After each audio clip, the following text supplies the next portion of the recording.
Hey everyone, Carlo and Dylan here from All You Can Board, and back with another one of our Own It, Play It, Skip It videos. This is video number 2. You can check up, we'll put a link up top somewhere above here right now where you can check out our first video where we covered some games like Hallertau, Res Arcana, Isle of Cats, etc. So this is an ongoing series we're doing where we basically do these little mini kind of bite-sized reviews. Try to only spend a few minutes each. These are games that we're not going to do our own full review like its own video, and we're just kind of giving you a general, like, you know, do we think this game is really worth owning, just trying it out kind of thing, or skipping it altogether. So not much else to go over. I think I'm just going to throw it right over to you. We're doing 6 games, 3 each here. So yeah, I'm going to throw it over to Dylan here. I've got an exciting one here that we were a little late to the party on, but I'm glad we finally played it, and that is Overboss. So Overboss is part of the, even says a Boss Monster adventure. There was a game that came before this called Boss Monster, which I also have. It's behind one of these boxes here, which I also really liked. Overboss was one that, I liked Boss Monster, but I didn't like it enough that I was like, even with the video game retro art style that we were big video game fans growing up with NES and Super Nintendo and stuff, you would think that this would immediately jump at us and scream at us to play it and to try it. But because I played Boss Monster and got that aesthetic, and I didn't feel like, I enjoyed it, but it wasn't one that I was in love with. I didn't think when this came out, and even when it was on Kickstarter, like, oh, we have to play this, we have to get this. And now, having played it, I realized that we should have been, because this is a big surprise for me. I wouldn't say that I was expecting it to be bad or anything, but I wasn't expecting to like it as much as I did. So it's really, really simple. You have, that's another great thing about it. It's easy to teach and learn. You have your own little world grid, and you're basically putting different land tiles on them. There's more land tiles in the game than you'll use in each game. So it has that beauty where every game you play, you're going to have different combinations of tiles being used. You're going to have different combinations of monsters and minions coming out of the bag each game as well. So every game is going to feel different, even if you've played with certain tiles before. But you'll never have the same, well, you might eventually have the same makeup of tiles, but it's going to take a while to get there. You're basically just placing these tiles down. You're trying to meet different conditions. Each tile will have its own way it scores. It might need to be surrounded by certain other terrains. It might need to have a certain type of minion on it. There's all different types of scoring, conditions that you have to try to meet depending on the tiles. There's some tiles that let you flip the positions of minions, so you can try to do things because you want to also line up like minions in the same row.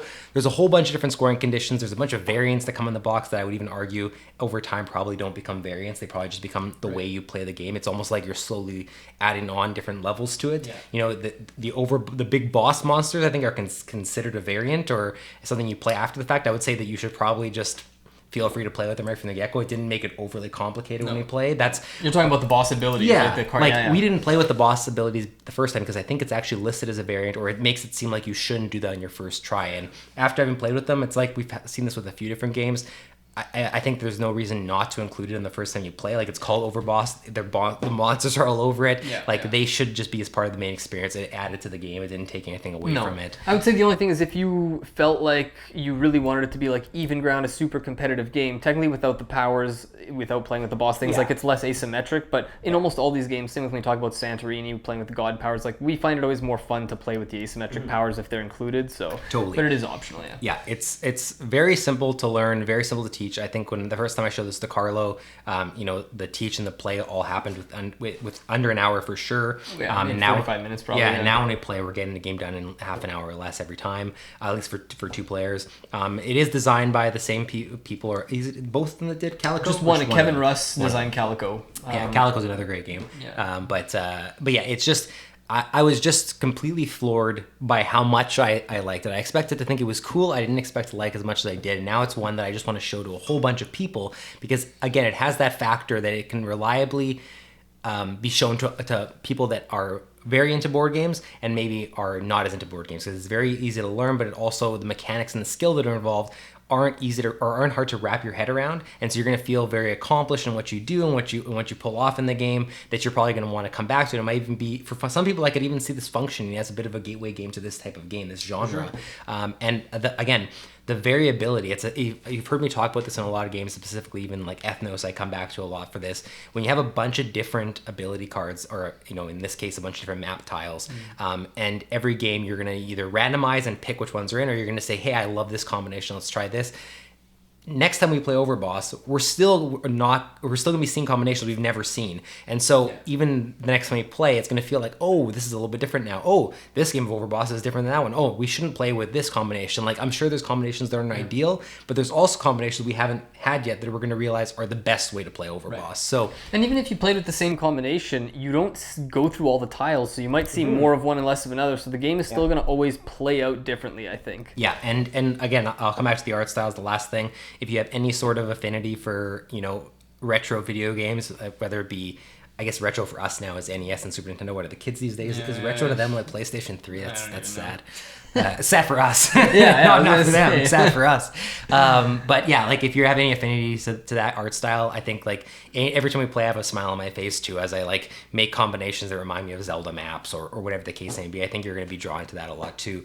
This is an own it for me. When I bought it, if you had asked me what did I think I was going to rate a game like this, I probably would have said play it. But it is absolutely an own it. It's not going to be leaving my collection anytime soon. I'm going to be playing it very, very often now that I'm meeting with people again, now that the world's opened up a little bit. Tons of people I want to show this game to.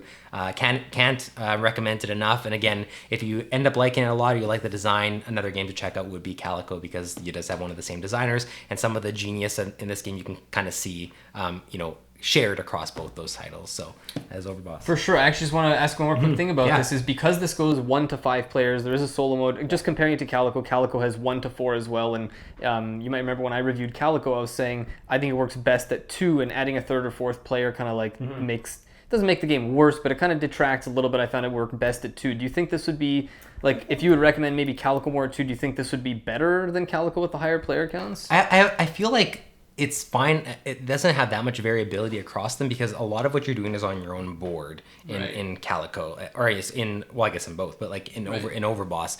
And because of that, the player interaction comes from mostly just taking tiles. The more people you have in the game, the same thing I guess you said with Calico in many ways, the more you have to be like, is that tile going to still be around when it comes back to me? Is this combination still going to be there? So at a 2-player experience, it becomes more about like, to deny your opponent? Yeah, exactly. Deny your opponent, but also being able to be like, I can't perfectly deny my opponent because it's their turn next. With more players, how many people you're trying to deny, or you're just trying to deny who's in the lead. I think it changes it up a little bit, but I don't think it's actually, I wouldn't say it's bad at any of the player counts, and I wouldn't say that I would recommend it like played at this player count more than anything. Obviously, for 2 players is where we're coming at it mostly from, because again, with the pandemic, that's where you can play most of our games. But I wouldn't say don't let it detract you if like you're wanting a game that you can play more 3 or 4. It's simple and easy to play enough that I think you're going to enjoy with most player counts. Yeah, cool. Yeah, so as a play it for me, definitely check out Overboss. You said own it, you mean? Sorry, own it. That's what I thought I was saying. I said play it. I want you to play it. And I want you to play it because you own it in your collection. Own it. All right, so the first one I've got on my list for today is the Grand Carnivals. This is a 2020 release designed by Rob Kramer. I believe it is his debut game, and it's published by Uproarious Games. So this is 1 to 4 players, plays in about 45 minutes to an hour, and it's basically a it's a polyomino game in many ways, but you're building your own little fairground, your own carnival. So everyone has their own little board, and the game plays over 7 days or rounds or whatever, and every round you're going to get 5 actions. And the number of the actions, you have actions of strength 1, 2, 3, 4, or 5, and depending which one you take, it lets you do like a bigger move. I won't get all into the rules. We have a how to play video on our channel if you want to check out more about how it plays. Link it above. Yeah, well, exactly. We'll link it right here. But yeah, this is a great game. The artwork obviously is awesome. Part of what drew me to this game is that I got it as like it's billed as kind of like a family weight game, but growing up I loved playing Roller Coaster Tycoon on PC. I know you did as well, and also my wife loved Roller Coaster Tycoon. So I was thinking, this would be a really good game to have. You're building your own little park, and it does something really interesting with polyominoes, where you have your own grid, and then you have to take these tiles that basically lay down your building plans for your park, and then you're going to lay your polyominoes, which are the shapes of the rides, like you have like Ferris wheels and things that are shaped differently, and then you lay those on these foundation spots. But the tiles that you're laying down either have green walkways, which only your people can walk on, and you can't place rides on. So there's a layer of planning where you're laying down tiles that determine where you can even place your polyominoes later. And then you have little people that can move, like guests, move around through your park and use your rides and stuff. So there's a lot going on, but it's a fairly simple rule set. It's quick enough to just kind of like pick up and play. This one's going to fall into the try it or play it category for me, and there's a couple reasons why it maybe falls short of being like a must own or being like a top tier polyomino game. The first thing is that I think in terms of replay value, it is going to feel maybe a little bit samey after you played a certain number of times. Like I've played it maybe 5 or 6 times now, I think once or twice at 4 players, mostly as 2 players. It hasn't felt like drastically different from game to game, which isn't necessarily a problem. But it's just one that like you know, when I say try it instead of own it, like I don't know if I'm going to be able to play this game 20, 30 times. I'm going to play it like, you know, weekly or anything like that. The other thing is the scoring system. I've seen other complaints about this online. I'm not 100% sure how I feel about it yet. The scoring system has all these kind of like benchmarks where it's like if you get a certain number of these, then you get 22 points, but if you don't, you're just going to get a flat 0 points. So then it feels like it's kind of pushing all players to go for this one scoring opportunity. So that's part of what plays into it feeling a little bit same kind of thing. Right. You can try different things. Like you can try playing the game where you build out your foundation first and then worry about moving your guests later. Like I'm not saying your final score you're going to score the same in all the categories, but I just feel like compared to a lot of other games out there that fall in that family weight type of game, there's maybe a little more variety from game to game. I think this is still a really good game. The artwork is beautiful. I love the kind of like I don't remember if it's 1950s or 1930s like setting that it pulls you into. There's got to be a name for this type of style too, because if you've seen the video game Cuphead, yes, it reminds me of like very much of that style too. And I know it's pulling from obviously like retro cartoons and stuff. Yeah, I wonder if there's a name for that type of art style. Yeah, it I seems can't very remember specific, either. It's the same with that Townsfolk Tussle game that was on Kickstarter a while ago. But yeah, it has that very, very awesome artwork by Ryan Goldsberry here. So I have to say also, credit to, I can't remember, I apologize to the gentleman who, I forget his name now, but whoever wrote the rulebook for this is one of the best rulebooks I've seen in a while. Super clear, everything, the way everything's separated. It's a really, really good family weight game. I just think, again, if you're, especially based on the price point, I think it was around 60 or 70 bucks. I just think if you're going to invest in a family weight game, it might be worth playing first just to see if you think it has the legs to kind of like stand up in your collection. Yeah. But I do think it's a really great game and it's definitely worth playing. It's just up to you to try it first before you decide whether to own it. And that's something I think it's actually spent a little bit more time talking about too. As you mentioned, I didn't realize it was $60 or $70, but that's another thing that would almost definitely have to make a game like this a play, because you know if one of the things I was going to say is that the polyomino genre has stiff competition. At this point, if you're going to make a polyomino game, you have to either be doing something so much better than one of them, different, some reason to justify, here's why you should have this polyomino game instead of this one. And when this is up against games like, Board Game Code just did a video where they compared this to Barron Park, New York Zoo, Patchwork, Cottage Garden. Like, there's a whole bunch of different polyomino games out there. How can you, say to someone, get Grand Carnival over, Patchwork that is $30 to $70, $30 to $60. Even though this is really good and yes, you should play it, it's really hard to justify being like, buy that instead of this or buy both, right? So it I don't want to say in any way it prices itself out, because I think that the components, the art style, everything justifies the price in a lot of ways.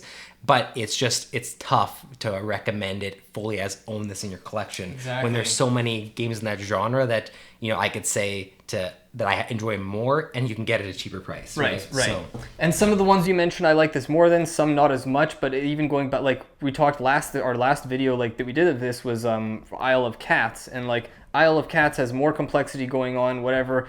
Just as nice of like production value probably, but Isle of Cats I got for like $40, right? And some of those other games are in that kind of 30 to 40 price range. So it's really good, and it is really one of the nicest looking polyomino games. Like the production value on everything, the engraved meeples, like it's a really, really nice game to look at.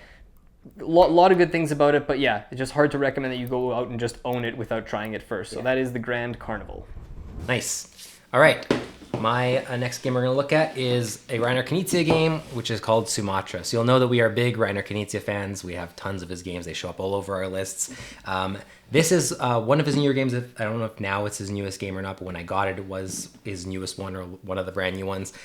Sumatra, for me, is an experience that I really enjoyed. And anytime I get a Knizia game and sitting down to play it it's always a joy to see like what different strategies come up with to sit there, and my mind's boggled by how this guy designs so many games and comes up with different ideas all the time. Sumatra is basically a game where you're moving around the map. And depending on whether you're on the same space as your opponent, ahead of your opponent or behind your opponent, you have different options of things you can do. But generally everything you do is you're basically have this notebook and you're taking tiles and you're taking turns selecting tiles from each of the space locations. A location you go on might say this houses 5 tiles. The next location might house 8 or 6 or whatever the case may be. That's the tiles that are available to the players, and you're now picking tiles, player by player, until someone decides they want to move on, and then you have to decide, do I move on with them or do I take one more tile here? But if you don't move on, they're gonna get 2 picks in a row at the next spot. So there's this like really grueling decision making happening, which is a staple across many Knizia games. Yeah. And you're taking these tiles and putting them into your notebook. Different genres, different types of tiles go to different rows in your notebook, and each row scores differently. So this one might score because you want to have like 2 numbers together, one on this tile, one on this tile, and you take the higher one or whatever the case may be. This might score differently depending on how many you've collected of it. There's different scoring categories. A lot of the items in here you'll notice that draw a lot of inspiration from a lot of his other games, and that kind of comes to where I made my decision on this game. So I know it's going to be blasphemy for Knizia fans like us, but this is actually going to be a skip it for me. And it's not because I didn't enjoy the game. It's just that so many of the itches that it's scratching for me as a Knizia fan, I can identify in other games. And I don't think that if you are getting into Knizia games for the first time, that this should be the one that you buy for your collection or even play for the first time.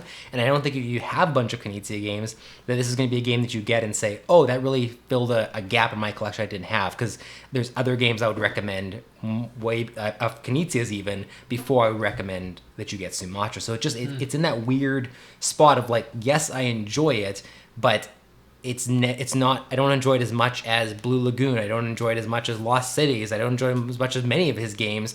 And because I have those in my collection, I'd always play them first. And if someone was like, oh, like I haven't played a Knizia game, I'm not going to say I'm going to introduce you to him with Sumatra, right? So It's just for us, it's different because like I can keep this game in my collection because we have a large collection. But if you're like thinking about space on your shelf, if you're thinking about like I only want to have a couple Knizia games so I can have variety, I can't really say own this. And I guess I could say play it, like see if it's for you. But at that point, I would say no. I'd recommend you play other Knizia games. Well, first. And here's the thing that's tricky about this too is for a game that takes about it says on the box 45 minutes to play, and it's not supposed to be like a very heavy game. It's supposed to be fairly lightweight, but the rules are still a little bit tricky to explain and to learn. Like we'll link our how to play video up here, but it's like even the how to play video we did, right? Like it's you covered all the rules. You didn't like go over any like overboard and anything, but yet it's like it makes the game seem more complicated than it really is once you play it. So that's why the try it is even weird, because it's like, is it worth a potentially like 15-minute rules explanation just to try it once and then never play it again?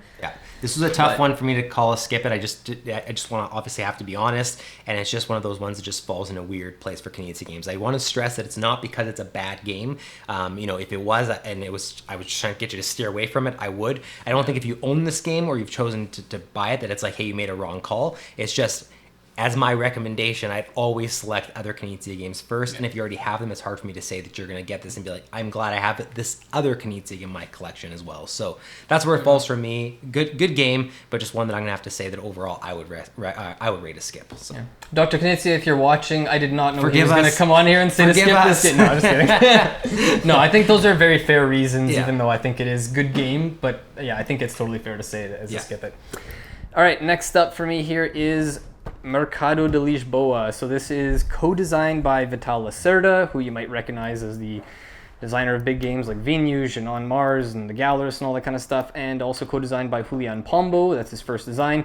This is published by Eagle Griffin Games, and this was sent to us as a review copy. We actually did a how to play video for this one as well, which we'll also link up here somewhere. I guess we got quite a few videos being linked up here that we've done how to play videos for. So this one was billed as a a thinky filler, 5 minutes to teach, 30 minutes to play is kind of how they advertise. On the box it says 30 to 45. I think when we played it, it did take closer to maybe 45, maybe a little more. Yeah, we were learning too. I think it probably would even push an hour maybe. Yeah, it might have even been closer to an hour. So the idea is, if you're familiar with Lisboa at all, or even if you aren't, I guess I'll kind of explain. In Lisboa, there's this massive board, and there's all these different things going on that kind of all interconnect when you're playing. I'm gonna lay this down here.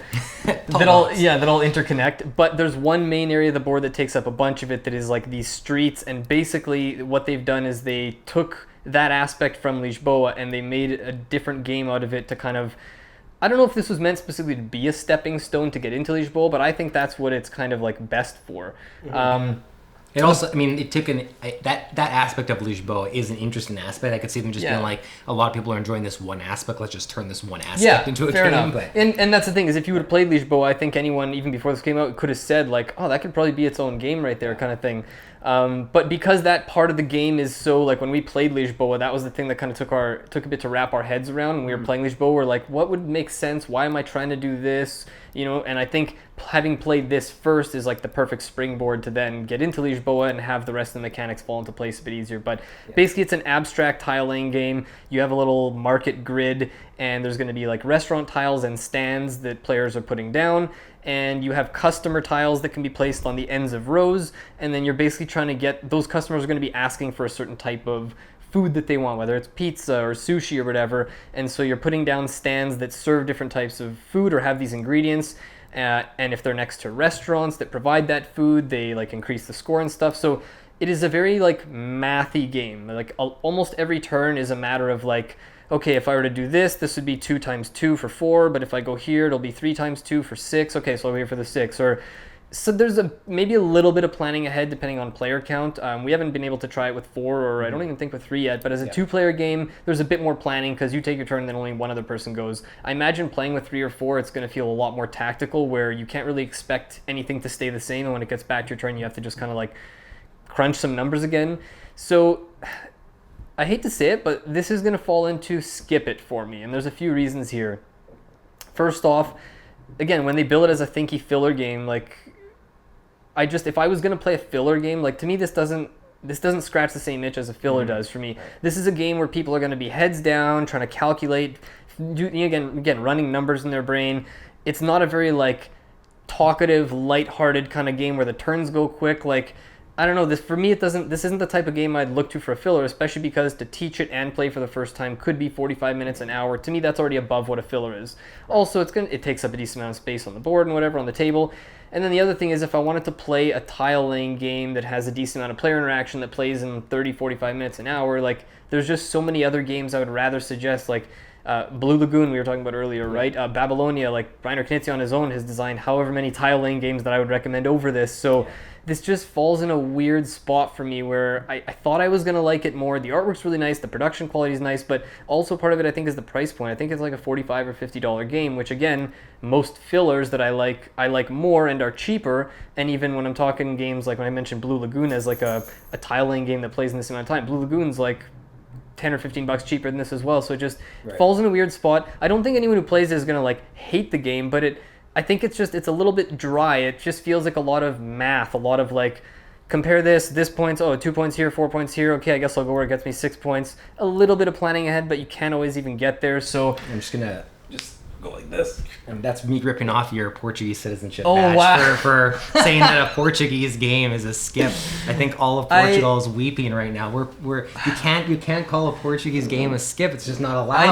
I know. And here's the thing that really kills me is that Lisboa is probably my favorite city in the world. I've been to some of these markets. I love them. Like, I had really high hopes for it, and I really wanted to. I was like, oh, a lighter Vital Lacerda game, really cool. And again, it's fine. There are people who are going to like it a lot more. Yeah. But for me, I just, like, again, with the other options that fall into that kind of range, I just feel like there's so many other options that I would rather suggest that, to me, by not trying this, you're not missing out on some novel new mechanism you haven't seen. There's nothing really all that new here. Yeah, but no, I agree with everything you're saying. I think I enjoyed it a little bit more than you did, but I'd also have to play it more before I could like fully say whether I would skip it. I think that I would probably have rated it a play, but I completely see why you rated it a skip. Yeah. I really do like the art style and everything like that. Yeah. I think that like when you see it laid out on the board, you saw the markets coming together. It is very interesting. For sure.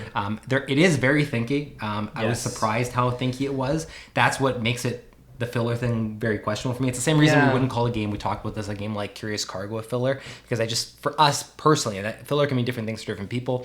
It's too thinky for us to say like that it's going to function that way as a filler game. There's too much strategy and stuff going on, and I think that ends up making, for us, the length of the game longer than it even suggests on the box, because we're spending so much time trying to like map out what we want to do. Yeah, and if you're looking for an end of the night filler when everyone's brains are kind of burned out from playing other games, like this is not like something that you want to play at the end of the night when you're tired and can't think much, because again, it is very thinky. So yeah, I don't know. It's a fine game. There's nothing really like inherently offensively wrong with it or anything. I think there's a lot of better options out there. So this one is going to be a skip it from me. That is Mercado de Lisboa. All right, the last game that I am going to look at today is the Castles of Tuscany. So before I even jump into this, I'm going to say that I am linking up above here. I have covered this video I have covered this game in a different video. It was a comparison between Castles of Burgundy and Castles of Tuscany. This is a follow-up of sorts, a spiritual successor, whatever you want to call it, to Castles of Burgundy, which is one of my favorite games of all time. I think for a lot of people, it's a very renowned game. So I have done a comparison between them. I'm going to talk a little bit about some comparison stuff here, but if you want the full scoop on that, check out that video. So Castles of Tuscany I just want to start off by saying, is a really, really good game. Solid game. For me, the toughest thing coming into it, and I think for a lot of people, is if you've played Castles of Burgundy, if you love Castles of Burgundy, if you own Castles of Burgundy, is this supposed to replace Castles of Burgundy? Is this supposed to, be played alongside of it? Are you playing both? Are you just playing one? Like, that's the tough thing to figure out here. It does enough different from the original that I think it can function on its own. It feels inspired by, but it doesn't feel like it's just like, oh, we did a follow-up that is essentially the same thing, which, some games that happens when you do something that's very like related to a classic. I'm going to tell you right away what I'm rating this game. So I'm rating this a play, but I think that there's no asterisk on this. I know sometimes we say there's an asterisk on some of these things. For me, it's just, you need to play this to figure out where it functions for you. And that's because for me, I'm realizing more and more as I've played it more that I enjoy it every time I've played, but it always leaves me feeling like, now I want to play Castles of Burgundy again, or like, oh, that mechanic was really good, but I think Castles of Burgundy does that a little bit better. So for me, it might be a game that ends up leaving my collection for the sole factor that it's just not being played. If you don't have Castles of Burgundy, you might play this and be like, oh my god, it's scratching all these itches that like I didn't even know I had, and I'm loving the play of it. But keeping in mind that if all of a sudden that makes you eventually curious about Castles of Burgundy, you go to it one day, suddenly they might make this game irrelevant for you, and it might just kind of function its way out of your collection. But I really, really like it. It's a more simplistic version of Castles of Burgundy, and even just putting the comparisons aside for a little bit, it's a solid game, and it incorporates, a lot of things you've seen in Ticket to Ride with some of the cards and the way that those function. There's a lot of different like powers and abilities you can get and collect over time. You have this little grid that you're sort of building your tiles out on, and depending which colors you're going for, you're getting different abilities. It all functions really good. It feels really good when you play. It has this really cool scoring system where you score on one ring, and depending on how far you make it on one ring, when the next round starts, that's what you keep that score, and you're moving on from there. But like, it makes it so that it's more value. You're going to score, like, for instance, I'm explaining this really poorly, but the first round, what you score, you're going to score 3 times. You're going to score that in each of the rounds. So if you score a whole bunch of points in the first round, say you score 10, that 10 is going to be scored 3 times, 10, 10, 10. So the more points you score in the early rounds, the more your score is going to multiply over all the rounds. Is that a better explanation? Yeah, definitely. Yeah. You're trying to meet those benchmarks, yes. You lock in that minimum guaranteed points going forward. And Burgundy had things like this too. I think Tuscany does it in a more simplistic way. I shouldn't even say simplistic. I know a lot of people do get hung up on me explaining that, the scoring, and understanding how it works. No, but I think it is a bit of an easier game, for sure. It's a really, really good game, and it's kind of the same thing as Sumatra, except I would rate this more highly than Sumatra, is that it exists in a space where there's this really classic, amazing game, I think, that is trying to, coexist with, and it does, I think, successfully coexist with it. It's just going to really depend on your collection, whether or not this is going to be one you want to own, or whether you're happy to try it and be like, oh, that was a cool alternate experience to Burgundy. I'm glad I tried it, and that's why it's a play for me, because I think you have to figure that out on your own. For me, I don't know for sure if it's going to leave my collection, but I think it's possible. But I'm happy that have owned it even for the time I have because I play them both. But for you, if you're only buying a certain number of games every year, I think it's hard to necessarily say you should own Tuscany and Burgundy. I don't know that you have to unless you're such an avid Burgundy fan. What you find you're missing is I need a simpler Burgundy experience, and I don't want to go to like the card game version of Burgundy or something, or I want a different version of Burgundy because I love it so much, but I just want something a little bit different because I'm getting tired of the same thing all the time, or whatever the case may be. The only way you can figure that out for yourself is playing it, and that's why I'm ranking it at plays. That's stuff you have to figure out for yourself, right? Yeah, I have 2 questions for you about this. First off, I've only played this once, and it was like maybe 6 months ago with you now. Yeah. If I remember correctly, I think this one is a little bit more forgiving than Burgundy maybe, and has a little bit less randomness. And maybe correct me if I'm wrong, but from what I remember, because in Burgundy you're rolling dice, and so if every round you're rolling dice, you can roll the same results in a row or not. Whereas in this it uses cards instead, so it's still random what you get, but because like you're not going to get the same cards again, you're going to get new cards. Yeah. It's a bit of randomness, but it feels maybe a little bit more forgiving than Burgundy, and a little more maybe like beginner friendly in that sense. And forgiving also in the sense, I would say, and forgiving also in the sense that, like, Ticket to Ride, you can have multiple turns going around where everyone just keeps drawing cards, right? Like you'll have that happen here, and so if you all of a sudden find yourself with a bad hand of cards, you could find that it doesn't really matter that you have a bad hand of cards. You don't have to find a way to work around it because everyone starts drawing, or you and your opponent are drawing. You're like, I can take advantage of the fact that they're drawing too, and next thing you know, you have a hand of cards. And even if you don't draw the colors you want, 2 of any color can substitute for a color that you're looking for, so you don't get yourself into a situation where you're stuck as often. And I wouldn't say Burgundy necessarily takes you there either, but it definitely is more forgiving. And Burgundy has 5 rounds, so the points are done differently, but you still get rewarded more for getting points earlier on. But you have 5 rounds to kind of make up that. And this is one area that I think Tuscany I found to be sometimes more punishing even, but just like more streamlined, is that with only 3 rounds, if you don't score a lot of points in the first 2 rounds, but you get a lot of points in the 3rd round, likely it's never going to be enough. The times that we play, the times that I play with other people, if I found I was outscored in rounds 1 and 2, I was likely not catching up in round 3 unless I had you can fall back. There can be a bit of a snowball thing with someone who gets ahead. You have to have a really strong 3rd round. So sometimes the game can feel going into the 3rd round like you're out of it and you're just kind of going through the motions. The gap's too much to get back. Whereas in Burgundy, you have, because of having more rounds and because of the scoring is that this mechanics done a little bit differently, I never found like I was out of Burgundy even near the end of the game. Like people have often made comebacks, or at least made it very close, whereas I didn't feel quite the same thing in Tuscany. And I think that made my experience with Tuscany not quite as strong, not quite as good as Burgundy. So And my other question for you about this was, and I don't even know if this certain thing is out there, but if there was anyone out there by chance who were to say that this and Castles of Burgundy have nothing in common, what would you say to those? What would you say to those comments?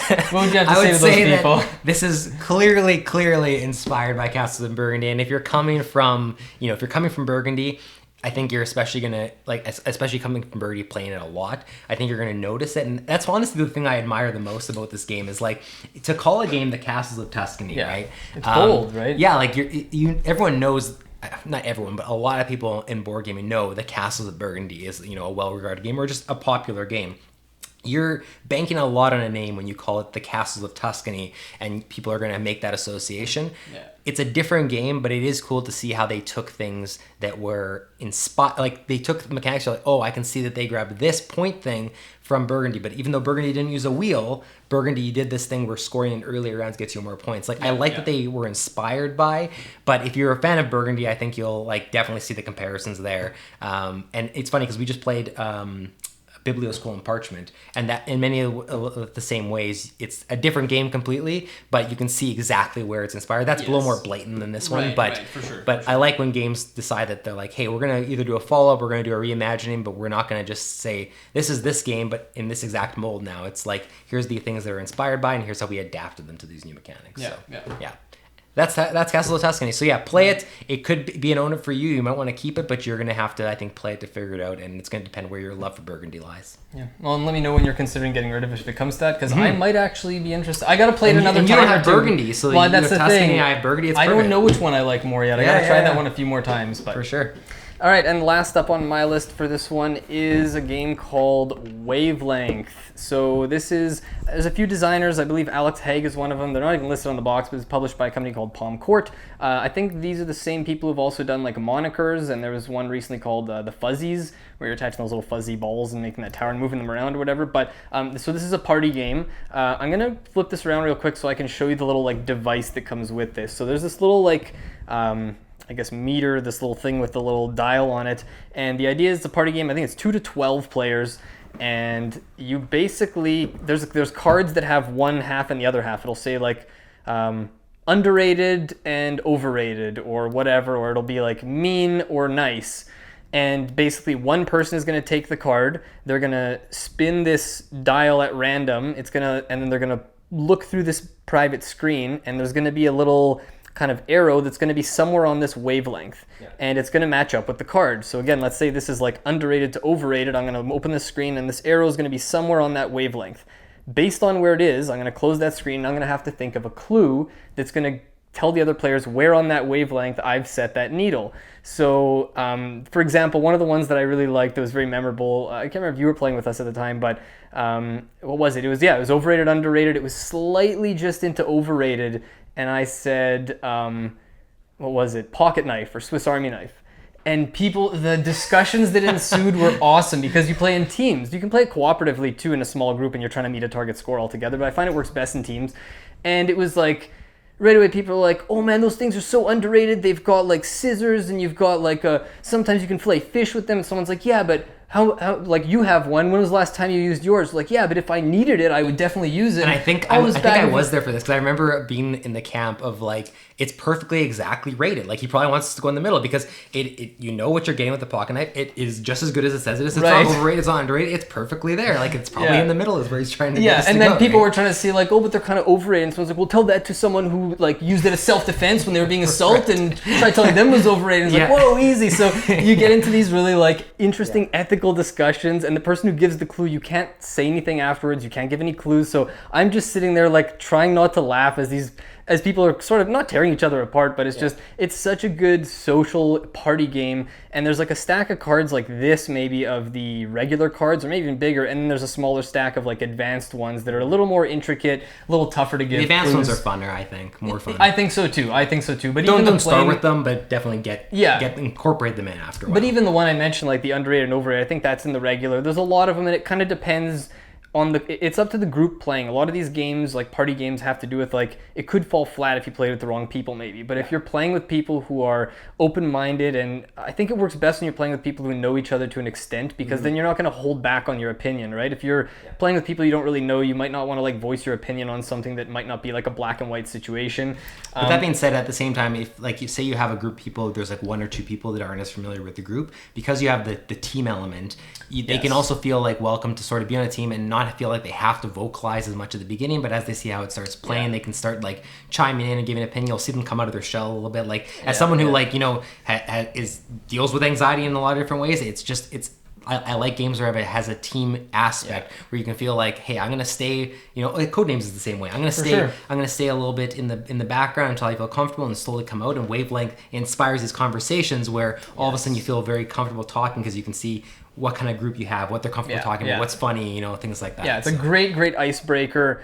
It's such a good game. The fact I said again, it goes up to 12 players, and it's one of those ones that like you could play with way more than 12 players too. There's a scoring system in there, but half the time we don't even play with the points. You just play it. You pass the the little gadget around. Someone takes a card. You just play until you want to stop playing. Same thing with like even the fact that it has like 2 to 12 lists on it, or the fact that it says you have to play in teams. Like party games, we say this all the time. Like if you want to play this with 16 people and not play in teams, you can probably figure out a way to do it, and I'll have a great time with it. And ignore the way it scores, because it's all about just who cares who wins, really. It's just all about the time you're spending together, the conversations you're having. So this one is going to fall into an Own It, which I wasn't necessarily expecting when I took a chance on this game. It is on the maybe pricier end for a party game because of that like the production value. It is really, really nice. Again, that big plastic device, it works super well. The way you press the button and the thing kind of opens up and the dramatic reveal and everything. So it is, I think it was like a $40 or $42 game or something, Canadian dollars. But this is such a good one, and I think it's one that it has so much extensive replay value, because even playing with the same cards, just playing with a different group of people or someone else coming up with a different clue, like there's so much replay value here, and it's such a good one to just have on your shelf to fill in a number of situations, the expandable player length and everything. This is not one that's going to leave my collection anytime soon. So that is Wavelength.